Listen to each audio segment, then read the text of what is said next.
Good morning, it's day 21. It's about 5 or 10 past 7. You can see hikers streaming by us. There's Renegade up there. And other people who camped miles behind us are already passing us. Dang it. But I think we're all heading up to that saddle and then hiking up to that 14,000 footer if the weather's good. If it's just a short while ago, there were ominous clouds.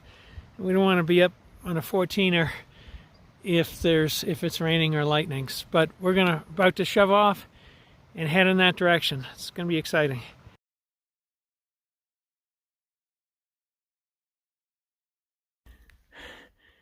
Came from down there, heading up here. You can still see some snow fields. I'm at about 12,200. It's cold up here.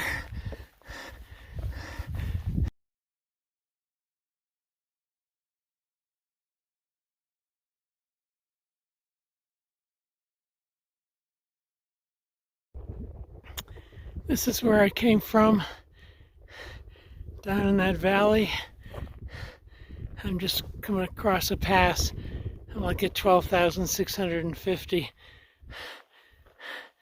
And I am heading up here. And I think that is the mountain I'm climbing, which looks daunting. It's not part of the Colorado Trail, but it's just too close to avoid. Yes, I'm out of breath and it's freaking cold up here.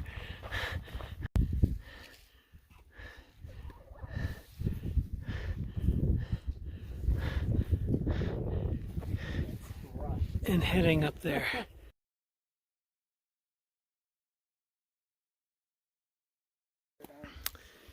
Made it to St. Louis Peak, which is just a bit over 14,000 feet, which is amazing. And I'm kind of frozen in place. I don't want to get near the edge. Look at those mountains. We're taller than them. Holy crap. Wow. There's a whole bunch of people up here. Max, Renegade, and a group of hikers that were behind us. There's even a dog. I don't know how the dog got up here without hurting his paws. Wow, very beautiful up here. It wasn't too bad of a climb.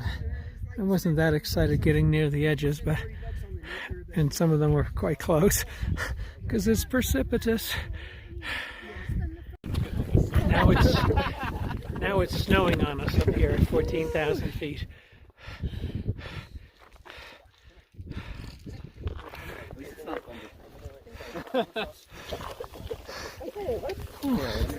Unless you don't think it's steep up here, the edge disappears. But a local like this one, he's not bothered, he just wanders around, versus a flatlander, I'm hugging close to the ground, whimpering. We had about a 2.5 hour detour, was that about right, Max? That's about right. And we climbed up that 14er. We did indeed. And now we're heading this way. We're going to go around like a hole, around the outside of this bowl, if you will, and then go up over that pass in the middle, the saddle. We climbed that big mountain. It was hard, but very satisfying to do it. And now we're heading this way, making good progress other than when I stopped to film, which is a lot. Second pass of the day. I passed right in the middle of that saddle. Also climbed that giant mountain. Came around the outside of the bowl here. And now we're looking at another descent, I'm guessing. This, by the way, is we're well into this so-called San Juans, which are, needless to say, quite rugged. exhausting. We're heading that way. Presumably we go through that up and to the left. Look how rugged these mountains are. And yet still a ton of flowers. My favorite Indian paintbrush. Pretty cool. And climbing the 14er, I'd say it within 300, 400, 500 feet there were still fields of flowers, which is amazing because it was just a rock pile of loose scree. Going through a bit of a forest here. Even seen some potential tent sites, something that's supposed to be very scarce on this day of hiking. You can tell it's one of those places where 75 or far, maybe more % of the trees are dead. Too bad.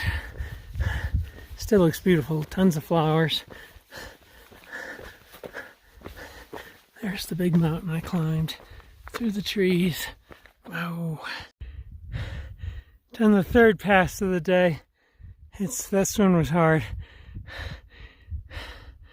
There's a fair number of day hikers like this twosome here, and I guess they probably have their car at a trailhead, which is interesting for a potential ride into town, into Lake City.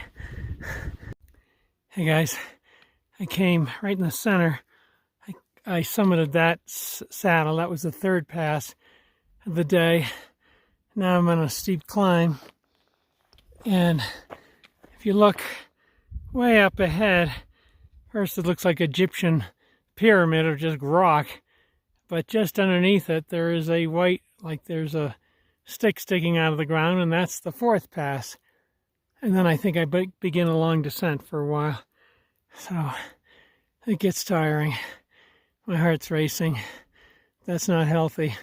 Oh well. Most of the folks are down at the base of that last mountain having lunch, but I was starting to run low on water, so I decided to hike another, from here, about 2.2 to a good water source, and I'll have lunch there.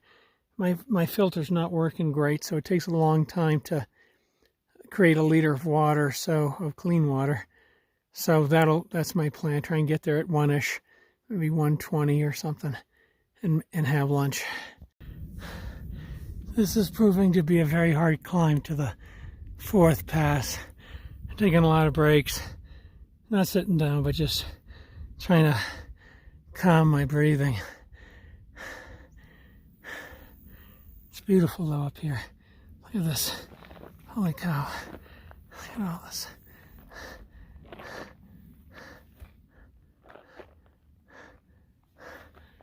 Lots of clouds that could mean rain, but other than the snow on the 14er, nothing so far. So I know I'll begin a long descent after this pass. So I'm just motivated to get up and over it and out of the weather. The worst weather, in particular, the lightning, which is the part that will kill you. It generally hits on high. I've climbed just about the whole way up. Came from over there and then climbed up this long hike. Looks like I'll just kind of hike along the side of this mountain, and then since I don't see any trail to the right, I'm guessing I take a left. Maybe that's the pass. We're at 12:09, fourth pass of the day, and who did I run into? Can you ladies announce you? Is it okay? Yeah. Oh yeah. I'm in Kayla. I'm Ken, Mom, and that's Kayla. Nice to see you guys again. We've been seeing each other for days. Overpass number 5 and heading downhill, and I have like 5.8 or 9 miles to go. I mean, probably 5.9, and to a lake, and it's in an exposed area above tree line.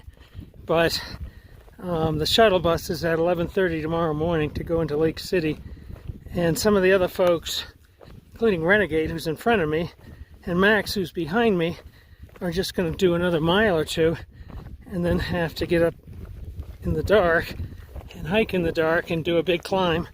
I don't want to do that. I think I fall in the dark, so I'm just going to press on and hopefully get there by 6-ish tonight. 5.4 to my tent site at a lake. That's above tree line. It's 1,400 feet of climb, 800 foot descent. Probably get there 5:30, 6 o'clock.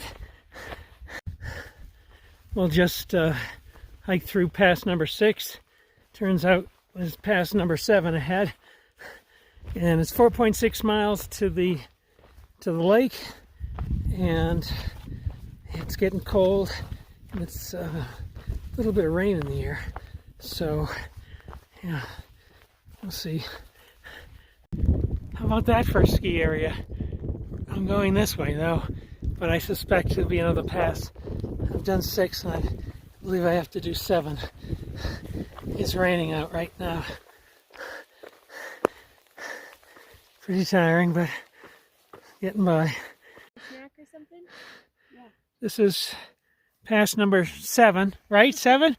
I think 8. I think you said 8. Oh, this is 8? Okay, didn't know if that was 8. Oh, This- maybe that's 8. This is Passorama Day, so I think this might be 7, and that's 8. Sorry to swing it so fast, but we're like 3.7 miles from the site. But the rain stopped, feeling good. Yeah, good day to hike. See you guys. Looking back, I'm about to get to the 9th pass, and I believe that's the final one. The biggest mountain you can see in the middle, right there in the middle, that's 14,000 footer that I climbed this morning. Man, it's been a rugged day. It's 5 o'clock, I'm exhausted. It's after 5. I'm at 12,800. In a very short distance, I'll begin my descent to the lake where I'm going to camp. It's all exposed. Everything's above tree line, but it'll be fine. I think it's, what is it, 1.5 miles or 2 miles from here? I think 2. I'm at 12.8 or 12.9 or 12.8, and I see the trail going this way through that saddle, and I was thinking the lake was over here. That's surely a lake, but it looks like the trail goes to that saddle and then just descends down to another body of water. I'm 1.9 miles away. Fortunately, the rain has stopped. It's cold and windy up here, but it's been pretty gnarly. And I've got Kim and Kayla. Kayla's a younger woman hiking with her mom, and Kayla's quite accomplished, but she has to stop every few hundred yards and wait for her mom to catch up. Who's of good cheer, but you can't expect someone twice as old to go as fast as the young'un, I guess. Well, here is the lake. It is completely exposed. I see a person out there with a tent. That's where I was originally planning on going, which is just like a tenth or more beyond this. They said the water is more scoopable there, but I told the ladies I'd wait for them here, but I do not see them. I don't know what's happening with them. I'm sure they're fatigued. So maybe I'll walk down to the lake and check it out. And if it's bad, I'll just keep going to the next place.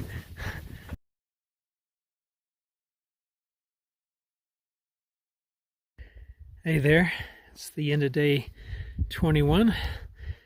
I did only about 15 miles of the CT, but I also climbed San Luis Peak, which was like another 3 miles, so that's probably put me at 18 miles. But I went over 8 peaks, which was absolutely killer. It was a long, long, hard day. And this Kim and Kayla caught up, and look at this scenery, isn't this crazy? And then just tented out there. And there's 2 women here that I saw earlier this morning. And I'm still making my dinner. It's after 7. Time is at 7:30 maybe? Yeah, 7:30. And once I get dinner done, I'm going to clean up and go to bed. But the scenery is breathtaking, and it's unlike everything we saw earlier today. We were just up and down super steep mountains. And so it's breathtaking. We're about 5 miles from the trailhead that leads to Lake City. And there's a church shuttle bus that comes at 11:30. So that's the plan, to get that and then to go in Lake City and chill for a bit, shower up, hopefully stay at a hostel, maybe take a Zero. I may have to reconsider my return flight because I'm not sure if I can make it at this point. But that's it for day 21. It was a super tiring but super adventurous day, full of great sights, rain, cold, wind, and this. Isn't this amazing? Wow.